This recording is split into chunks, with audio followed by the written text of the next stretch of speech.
ॐ यथाग्निर्दाहिका शक्ति रामकृष्णे स्थिता हिय सर्वविद्या स्वरूपान्तं शारदां प्रणमाम्यहम्।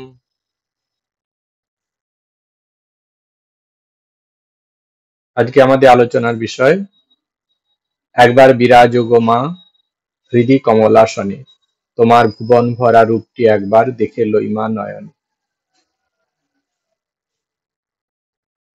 আমাদের রামকৃষ্ণ মঠ মিশনের যে কোনো দেবী প্রতিমার পুজোর পর বিসর্জনের সময় এটি একটি অতি পরিচিত গান। একবার বিরাজ গো মা হৃদি কমলাসনে, তোমার ভুবন ভরা রূপটি একবার দেখে লই মা নয়নে।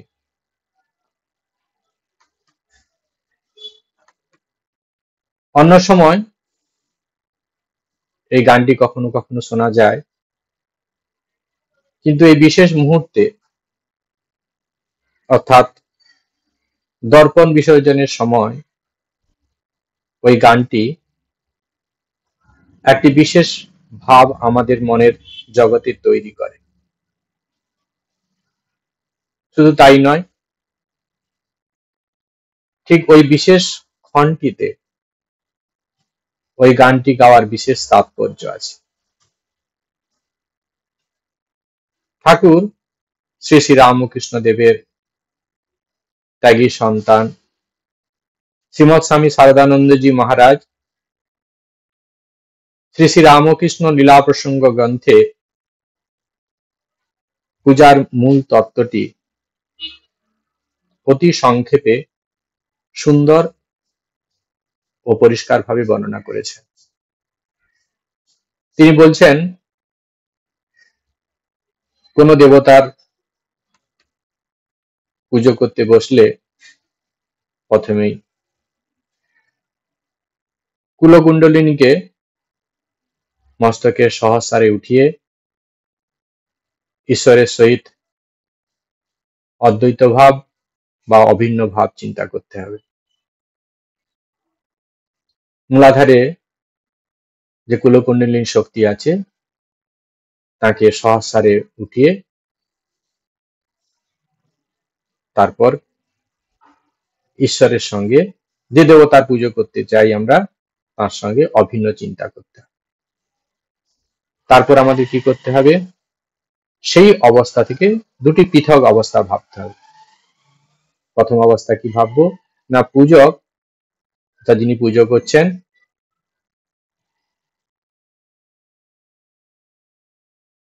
সেই অভিন্ন ভাব থেকে জীব রূপ ধারণ করলো।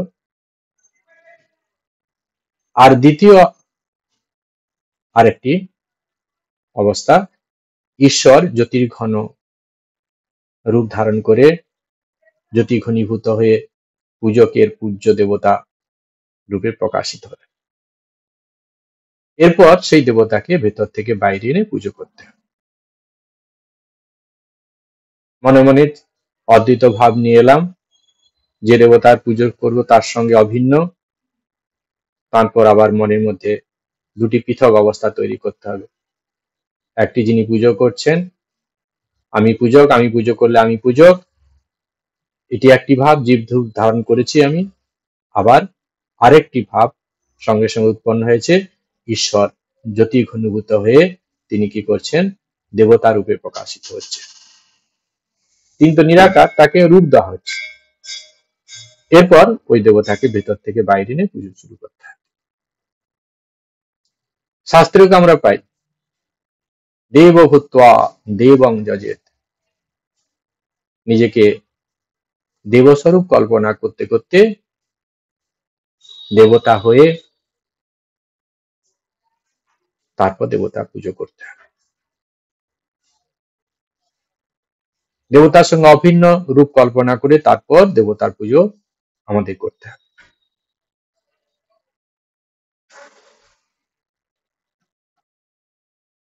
যাদিসি ভাবনা যস্য সিদ্ধির ভবতি তাদৃশ, যার ভাবনা যেমন সফলতাও সেই রকম হবে। অপরোক্ষ অনুভূতিতে বলা হচ্ছে, ভাবিতং তীব্র বেগেন যদ বস্তু নিশ্চয়াত্মনা পুমান তথি ভবেৎ শীঘ্রং জ্ঞেয়ং ভ্রমরকীটবৎ। নিশ্চয়াত্মনা নিশ্চিত বিশ্বাস সহকারে, তীব্র বেগেন অত্যন্ত তীব্র আকাঙ্ক্ষার সঙ্গে, গভীর আকাঙ্ক্ষা নিয়ে, যদ বস্তু ভাবিতং যে বস্তু চিন্তা করা হয়, পুমান তং হি শীঘ্রং ভবেৎ পুরুষ সেটি শীঘ্র সেই অবস্থা প্রাপ্ত হয়। ভ্রমরকীটবৎ ভ্রমর কীটের ন্যায়।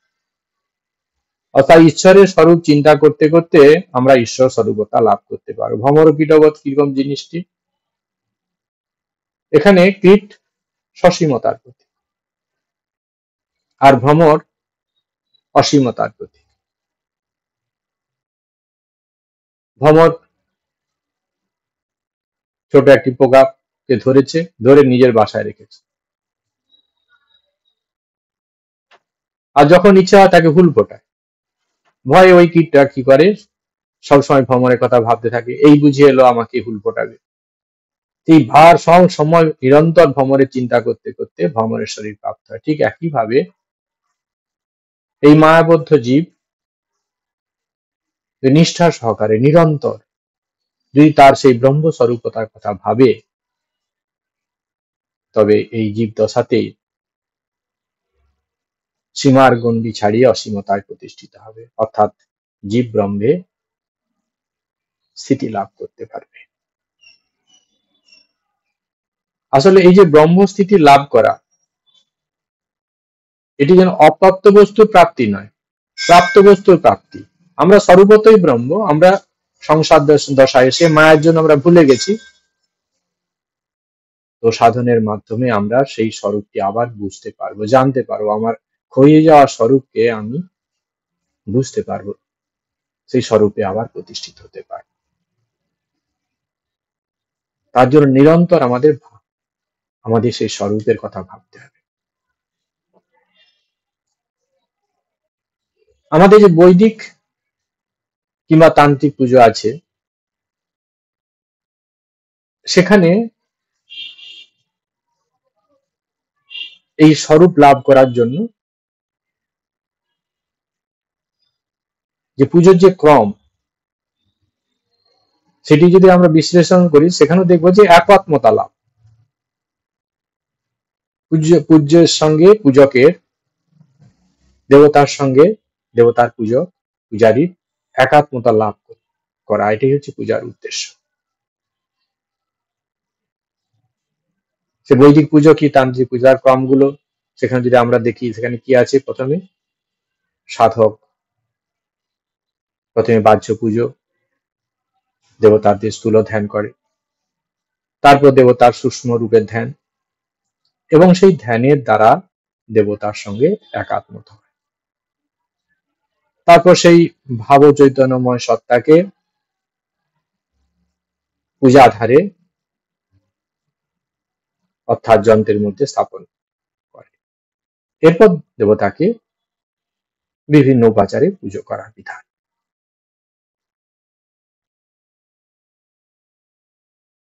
আবার যখন দেবতার বিসর্জন দেওয়া হয়, তখন সংহার মুদ্রায়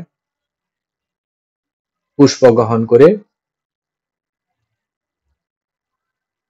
সে আঘ্রাণ পূর্বক সেই পুষ্পের সঙ্গে দেবতার চৈতন্যময় সত্তাকে পুনরায় আপন হৃদয়ের মধ্যে সংস্থাপন করা হয়। বিসর্জনের অর্থ বাইরে যে স্থূল বস্তু সত্তার এতক্ষণ পূজা আয়োজন করা হয়েছিল, তাকেই এখন অন্তরের জ্ঞান গঙ্গায় নিমজ্জিত করে তন্ময় হয়ে যাওয়া। অন্তরে জ্ঞান গঙ্গায় তাকে বিসর্জন করছি, কারণ হৃদয়ের মধ্যে তিনি নিত্য অধিষ্ঠান করেন আত্মা রূপে। বাহ্যিক এই যে পুজো, এই পুজো আর্চা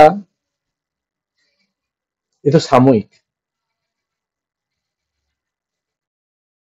কিছু সময়ের জন্য বাইরে নেওয়া হলো, নিয়ে এসে পুজো করা হলো, আবার তাকে পুজো যখন শেষ হলো তাকে আবার হৃদয়ের মধ্যে স্থাপন করা হলো। কিন্তু সাধকের হৃদয় মন্দিরে তিনি সবসময় পূজিত হচ্ছে। বিশেষ ক্ষণে বিশেষভাবে আমরা পুজো করছি ঠিকই, কিন্তু হৃদয় মন্দিরে তিনি নিত্য পূজিত হচ্ছে। পূজক ও পূজ্যের ঐক্য সাধনই সমস্ত পূজার মূল উদ্দেশ্য। উপাসক এবং উপাসের ঐক্য সাধনই আত্ম উপলব্ধির একমাত্র চাবিকাঠি। অর্থাৎ পুজোর সময় দেবতার সঙ্গে একাত্ম হয়ে যাওয়াই পূজার মূল উদ্দেশ্য। সেই অবস্থায় সাধক দেখেন উপাসক নেই, উপাস্য নেই, সব মিলেমিশে কেবল এক সত্তা। এরপর সেই বোধটুকু থাকে না, সমাধি স্টেজে চলে গেছে। স্বামীজি সুন্দরভাবে এটি বর্ণনা করছেন।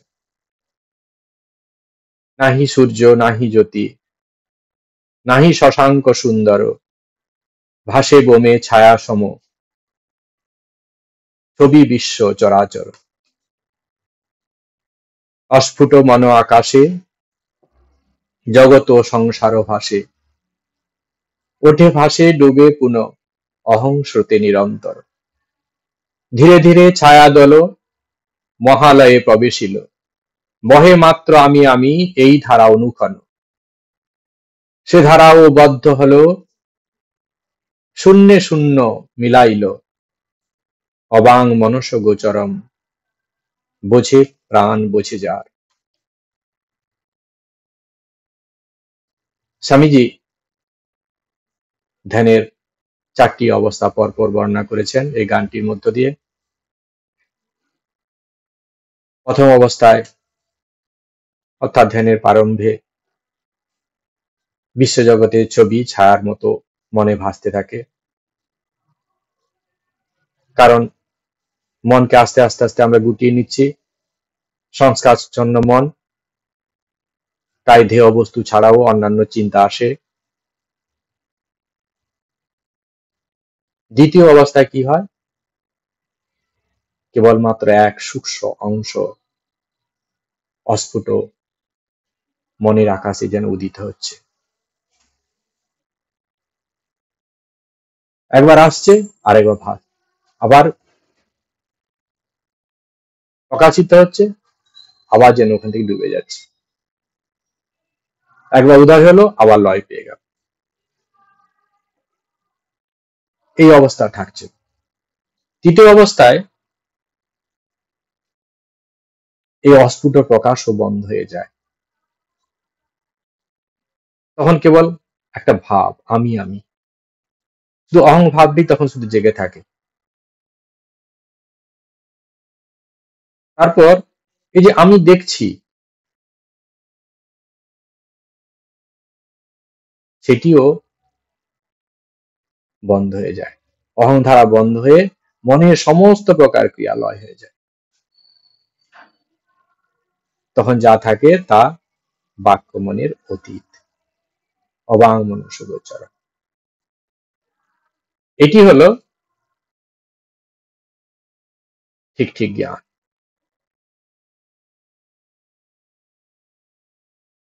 আর সেই অবস্থা থেকে নেমে এসে সাধক দেখে তুমি জলে, তুমি স্থলে, তুমি আদ্যমূলে গোমা, আছো সর্বঘটে, অক্ষপুটে, সাকার আকার নিরাকারা। অর্থাৎ তিনি সবকিছু হয়েছেন, তিনি জলে স্থলে সমস্ত ভূতে, সর্বভূতে তিনি অবস্থান করছেন।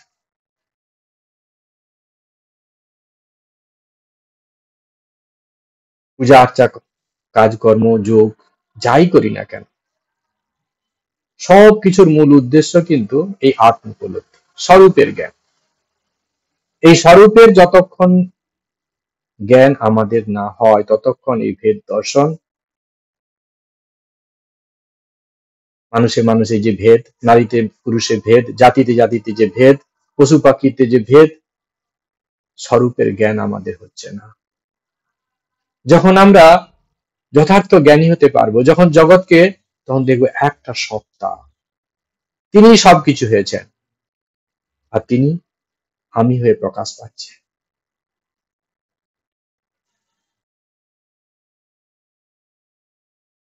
গীতাতে ভগবান বলছেন, শ্রেয়ান দ্রব্যময়াৎ জগৎ জ্ঞান যজ্ঞ পরন্তপ সর্বম কর্ম অখিলং পার্থ জ্ঞানী পরিসমাপ্ততে। হে পরন্তপ, এই যজ্ঞময় দ্রব্যময় যে যজ্ঞ, এর থেকে জ্ঞান যজ্ঞ শ্রেষ্ঠ। কেন জানো পার্থ? সমস্ত ফলযুক্ত যে কর্ম, তাই আত্মজ্ঞানী পরিসমাপ্তি ঘটে। দ্রব্যময় যজ্ঞ বলতে আমরা অনেক সময় কি করছি, যজ্ঞ করি ঈশ্বরের উদ্দেশ্যে। ভগবানকে একটা মুকুট করে দিলাম, সোনার মুকুট, ভগবানের জন্য হার করে দিলাম, মায়ের জন্য একটা নুপুর করে দিলাম, এই দ্রব্যময় যজ্ঞ। এত ঘি দান করলাম, ঘি দিয়ে যজ্ঞ করলাম, সব দ্রব্যময় যজ্ঞ। এই যজ্ঞে পূর্ণ হয়, স্বর্গপ্রাপ্তি ঘটে, কিন্তু আবার আমাদের সংসার দশায় ফিরে আসতে হয়।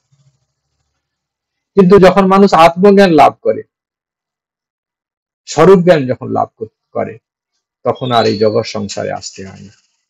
জন্ম মৃত্যুর এই যে চক্র, সেটি সে ভেদ করতে পারে। প্রথম অবস্থায় আমরা সেই অধিকারী নয়, সেই কারণে আমরা সকাম যজ্ঞ করি। কিন্তু কর্ম করতে করতে, নিষ্কাম ভাবনা নিয়ে কর্ম করতে করতে আমরা তাতেই প্রতিষ্ঠিত হব। আমরা কর্মের আসল উদ্দেশ্য বুঝতে পারবো, যে কর্মের আসল উদ্দেশ্য কিন্তু সেই ঈশ্বরের সঙ্গে সান্নিধ্য লাভ করা, নিজের স্বরূপের সঙ্গে সান্নিধ্য লাভ করা। কর্মই তখন যোগে পরিণত হয়ে যায়, কর্ম তখন পুজোর রূপ ধারণ করে। ঈশ্বর পিত্রার্থে যা কিছু করছি সেটাই হচ্ছে কর্ম হয়ে যায়। তখন সেই কর্ম সাধারণ অবস্থায় থাকে না, তখন পুজোর আকার ধারণ করে। আর নিষ্কাম ভাবে এইভাবে কর্ম করতে করতে আমরা কি করতে পারবো, আমাদের স্বরূপের মধ্যে স্থিত হতে পারবো, আমরা আত্মজ্ঞানে প্রতিষ্ঠিত হতে পারবো। আমরা যারা পারছি না, স্বার্থের ভাবনা নিয়ে আমরা কর্ম যারা করছি, তারাও এইভাবে কর্ম করতে করতে যদি জ্ঞান বিচারটি ঠিক রাখে, ধীরে ধীরে তাদের এই ভাবনার পরিবর্তন হবে, এবং সেখান থেকে আস্তে আস্তে আমরা কি করব, সেই জীবনের উদ্দেশ্য যা আত্ম উপলব্ধি, সেই দিকে ধাবিত আমাদের মন হবে। সাময়িক এই ফলাকাঙ্ক্ষা, কোনো বস্তু লাভের জন্য তখন আমরা যজ্ঞ করতে যাব না, ঈশ্বরের সাধনা করব না। প্রথম অবস্থায় এগুলো আসে, আমি এই যজ্ঞ করছি, আমি এই ফল পাওয়ার জন্য। যে ফলাকাঙ্ক্ষার বশবর্তী হয়ে যে আমাদের কর্ম করা, সেটি তখন স্বাভাবিকভাবে যথার্থ জ্ঞান এলে, যথার্থ যখন বিবেকের জাগরণ ঘটবে, তখন আমাদের এদিকে আর মন যাইবে না। তখন আমাদের আত্ম উপলব্ধি হবে আমাদের জীবনের মূল উদ্দেশ্য। সেই জন্য ভগবান বলছেন যে আত্মজ্ঞান লাভ করলে সমস্ত কিছু পরিসমাপ্তি ঘটে, সমস্ত কর্মের পরিসমাপ্তি ঘটে। কেউ তপস্যা করছে, কেউ দান ধ্যান করছে, কেউ দ্রব্যাদি ঈশ্বরকে উদ্দেশ্যে নিবেদন করছে, সমস্ত কিছু কর্ম যথার্থ জ্ঞানী সেটি পরিসমাপ্তি হয়। সেই যথার্থ জ্ঞানটি হচ্ছে আত্ম উপলব্ধি, নিজের স্বরূপের জ্ঞান।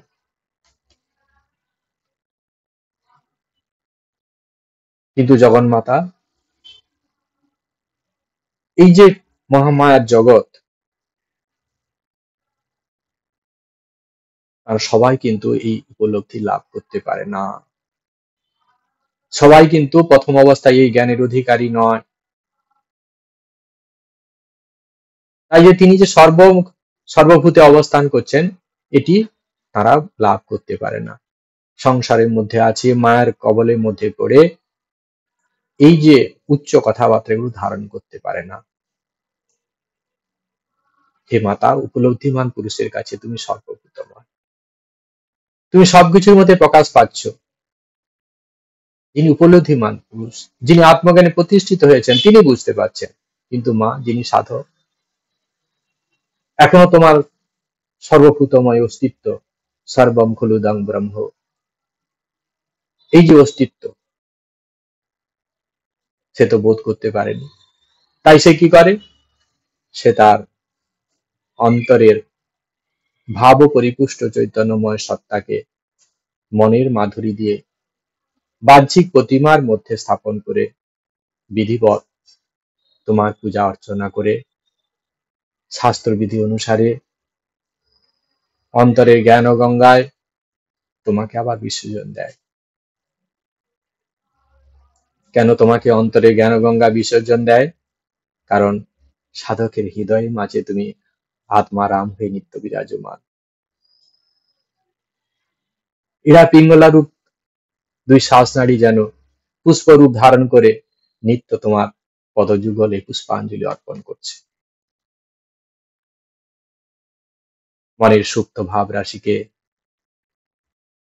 বাইরের প্রতিমা স্থাপন করে তাতে প্রাণ প্রতিষ্ঠাকালে তোমার ওই দিব্য রূপের ভুবন মোহিনী ছটা আমার চিত্তবৃত্তিকে সম্পূর্ণ স্তব্ধ করে তোমার মধ্যে লয় করেছিল। ক্ষণকালের জন্য আমার ইন্দ্রিয়বৃত্তি স্তব্ধ হয়ে গেছিল। তোমার সেই দিব্য রূপ দেখে আমি তাতেই মুগ্ধ হয়ে তোমার মধ্যে হারিয়ে গেছিল মা। কিন্তু মা, অজ্ঞানের অন্ধকারে ডুবে থাকার কারণে আবার সেই চিত্তের মধ্যে বিষয় বাসনার ঢেউ উঠেছে। তাই তো তোমার সেই দিব্য স্বরূপ যে ধ্যানের গভীরে যাকে দর্শন করেছিলাম, সেটি ধীরে ধীরে ক্ষীণ থেকে ক্ষীণতর হয়ে চলছে। তাই আবার আমি তোমার সেই স্বরূপ দেখা থেকে বঞ্চিত হয়েছি। তাই মা, এই আকুতি আমার হৃদয় মন্দিরে তোমার সেই ভুবন ভরা রূপটি আরেকবার আমাকে দেখাও, আমি আরেকবার তোমায় দর্শন করি। তোমার ভুবন ভরা রূপটি একবার দেখে লই মা নয়নে। শ্বেতাশ্বর উপনিষদে ঋষি বলছেন, তম স্ত্রী তং পুমানসী তং কুমারৌ তবা কুমারী তং জীর্ণ দণ্ডীন বঞ্চসী তং জাত ভবসী বিশ্বত মুখা। তুমি স্ত্রী, তুমি পুরুষ, তুমি বালক, তুমি বালিকা, তুমি বৃদ্ধ অবস্থায় লাঠির উপর ভাত দিয়ে চলাফেরা করছো, সবকিছু তুমি হচ্ছ। তুমি সমস্ত কিছু নানা রূপ ধারণ করে জন্ম নিয়েছো, তুমি সমস্ত লীলা করছো। মা, তুমি অন্নপূর্ণা মাতা হয়ে কাশীতে বিদ্যমান। তুমি শ্মশানে তুমি শ্যামা রূপ ধারণ করেছো। কৈলাসের উমা পার্বতী মাও তুমি, আবার বৈকুণ্ঠের লক্ষ্মীও তুমি। তুমি ব্রহ্মা, তুমি বিষ্ণু, তুমি আবার মহেশ্বর রূপ ধারণ করে সৃষ্টি স্থিতি প্রলয় সমস্ত কিছু কাজ তুমি করছো। সাধক তার উপলব্ধির গভীরে গিয়ে বলছেন, তুমি জলে, তুমি স্থলে, তুমি আদ্য মূলে ব্রহ্ম। সবকিছু তুমি হয়েছো। তুমি পুরুষ, তুমি আবার সাধকের মনোবাসনা পূর্ণ করবার জন্য প্রকৃতি ধারণ করেছো। যে যেভাবে তোমাকে দেখতে চায়, তুমি সেইভাবে তাকে ধরা যাও। কারো কাছে পুরুষ রূপে তুমি ধরা দিচ্ছ, কারো কাছে প্রকৃতি হয়ে ধরা দিচ্ছ, স্ত্রী রূপ ধারণ করে ধরা দিচ্ছ, কারো কাছে নারী রূপ ধারণ করে, কারো কাছে পুরুষ রূপ। সব তুমি হয়েছো। তুমি বৃন্দাবনে আধা রাধা আধা কৃষ্ণ চেয়েছে।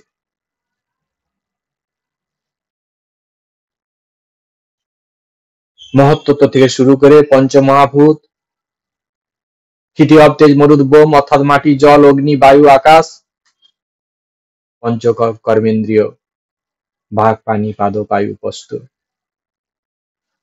পঞ্চ জ্ঞানেন্দ্রিয় চক্ষু, কর্ণ, নাসিকা, জিহ্বা, ত্বক, পঞ্চ প্রাণ, প্রাণ, অপান, বান, উদান, সমান, অন্তঃকরণ, মন, বুদ্ধি, চিত্ত, অহংকার, এইভাবে সমস্ত কিছু তুমি হয়েছ। আবার সাংখ্য দর্শনে 24 তত্ত্ব তুমি চতুর্দশ ভুবন রূপে প্রকাশ পাচ্ছ। চতুর্দশ ভুবন আলাদা কিছু নয়, তুমি চতুর্দশ ভুবন রূপে প্রকাশ পাচ্ছ।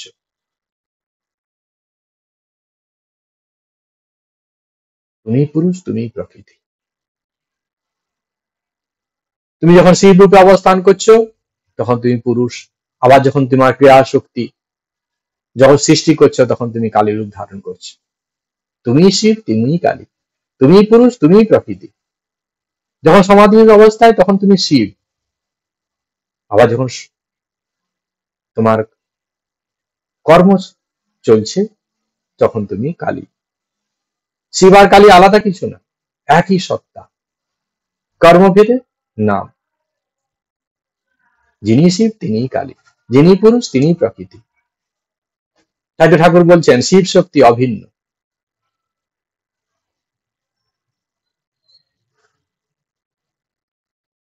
আমাদের আদি ভৌতিক, আদি দৈবিক আর আধ্যাত্মিক এই 3 প্রকার যে দুঃখ তা মা তুমি নিবারণ করে দিতে পারো। এই জগতে কেউ বা জাগতিক সম্পদ অপর্যাপ্ত হওয়ার কারণে দৈন্য, আবার কেউ আধ্যাত্মিক সম্পদ লাভ করতে পারছে না সেই কারণে দৈন্য। মা তুমি কটাক্ষ মাত্রে সমস্ত প্রকার দৈন্য দশা ঘুচিয়ে দিতে পারো মা, সমস্ত দুঃখ নিবারণ করে দিতে পারো মা। তোমার এক পলকে যারা অর্থ সম্পদের জন্য লালায়িত তারাও ধনবান হয়ে উঠে পড়বে, তারা ধনবান হবে। আবার তারা আধ্যাত্মিক সম্পদে পরিপূর্ণতা লাভ করার জন্য ব্যাকুল, আত্মজ্ঞান লাভ করতে পারছে না, এই জীবনে ঈশ্বর দর্শন হচ্ছে না বলে ব্যাকুল। তুমি কটাক্ষ মাত্রেই তার সেই মনোবাঞ্ছাকে পূর্ণ করে দিতে পারো, তার সেই দুঃখকে তুমি নিবারণ করে দিতে পারো। তুমি চৈতন্যকারিণী মা, তুমি আমাদের মধ্যে ধীর শক্তি চৈতন্য করে দিতে পারো, যথার্থ বুদ্ধির জাগরণ ঘটিয়ে দিতে পারো, নিত্য নিত্য বস্তু বিবেক তুমি জাগিয়ে দিতে পারো মা। তাই মা আমাদের ধীর শক্তি জাগরণ করে দাও, বিবেক শক্তি চৈতন্য করে দাও, যাতে অনিত্য জগতের মোহে আর লালায়িত না হই। এই জগতের প্রত্যেকটি ব্যক্তি বস্তু ক্ষণস্থায়ী হওয়ার কারণে সবকিছুই দুঃখ দেয়।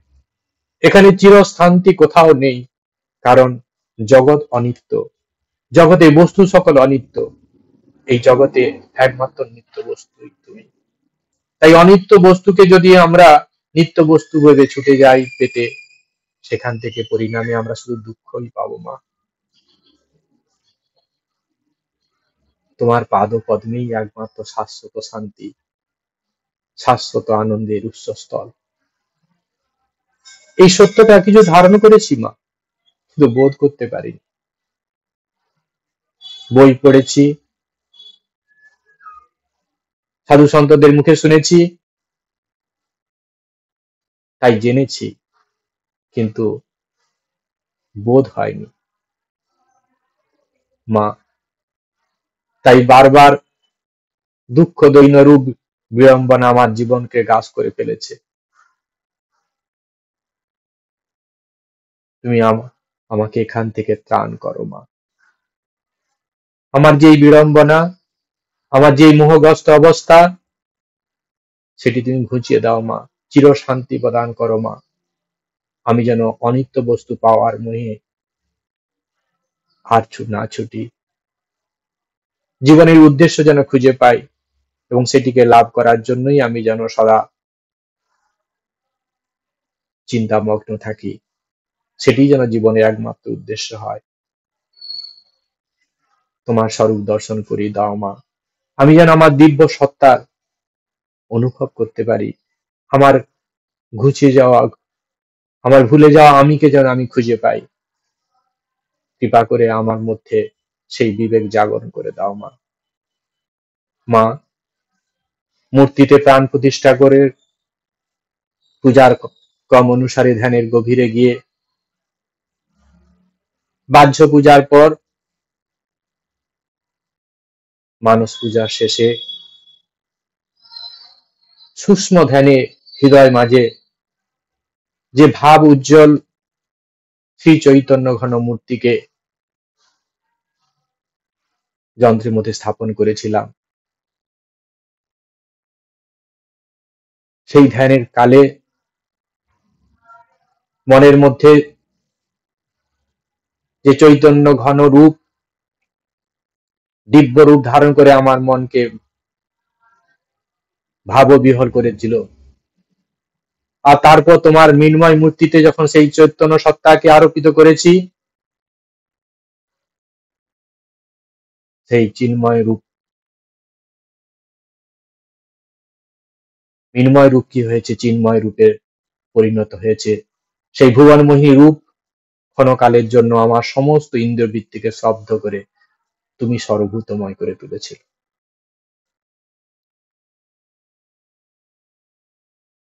পূজা শেষে আবার যখন জ্ঞানের গঙ্গায় তোমাকে বিসর্জন করে দিয়েছি, সেই ভাবোচ্ছ্বাস অনধ্যকারী হওয়ার কারণে ক্রমশ ক্ষীণ থেকে ক্ষীণতর আকার ধারণ করেছে। তাই মা, আমার এই অনুনয় আরেকবার কৃপা করে হৃদয় মাঝে বিরাজ করো। আমি তোমার সেই দিব্য রূপ দর্শন করে দিব্য আনন্দ পেতে চাই। মা, তুমি যে সর্বব্যাপী সেটি যেন বুঝতে পারি মা।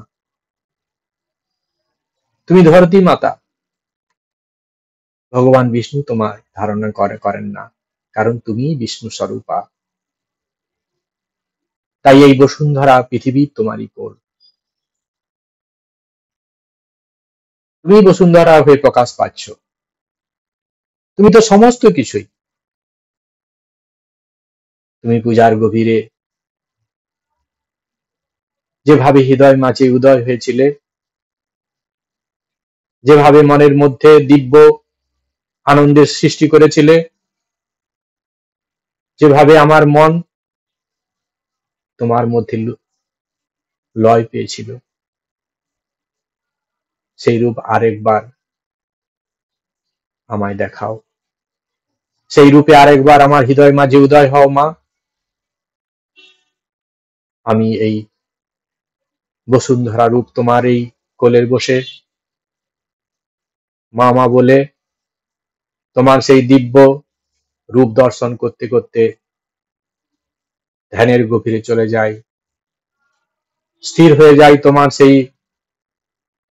অচল ঘন সত্তার মধ্যে, নিজেকে তোমাময় করে ফেলি, নিজের মধ্যে